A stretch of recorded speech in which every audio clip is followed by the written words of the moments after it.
ইনশাল্লাহ আমরা অচিরেই, যেটা আমি আগেও আপনাদেরকে বলেছিলাম আমার পূর্বের এখানে যখন আমি এসেছিলাম, যে আমাদের বগুড়ার স্ট্র্যাটেজিক ইম্পর্টেন্স অনেক বেশি।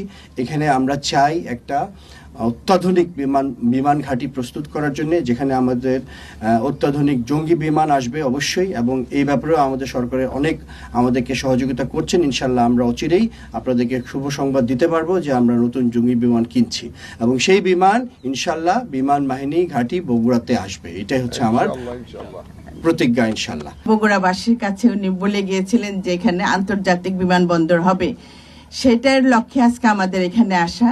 তা আসলে আমি মনে করি বগুড়াবাসী অনেক ভাগ্যবান। আমাদের যাত্রাটা কিন্তু আমরা বগুড়া দিয়েই শুরু করেছি।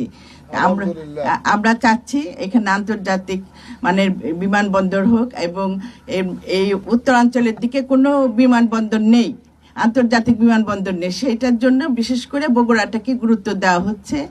আমরা পাশাপাশি আন্তর্জাতিক বিমানবন্দরের পাশাপাশি আমরা যেটা এখন পরিকল্পনা নিয়েছি যে আমরা একটা ফ্লাইং একাডেমিটা চালাবো, কারণ আমাদের পাইলটের অনেক দরকার। এই পাইলট আমরা নিজেরাই এখানে বাংলাদেশে ট্রেনিং দিয়ে তাদের প্রশিক্ষণ করে তাদের উপযুক্ত পাইলট বানানোর চেষ্টা, এই পরিকল্পনাটাও আমাদের আছে। বৃহত্তর বগুড়াবাসী সেখানে আপনার বগুড়া, জয়পুরহাট, কুষ্টিয়া এবং অন্যান্য জেলাগুলিও উপকৃত হবে যে এখানে যদি একটা এয়ারপোর্ট করা যায়। সেই এয়ারপোর্টটা আমরা আজকে একটা স্লাইডের মাধ্যমে দেখলাম যে কিভাবে করা যায়।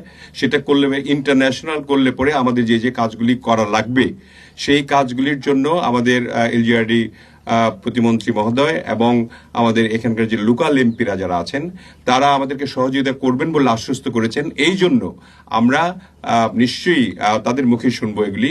আমরা চাই যে খুবই তাড়াতাড়ি এই কাজটি শুরু করার জন্য। আমরা কোনো লেংদি প্রসেসে যাব না।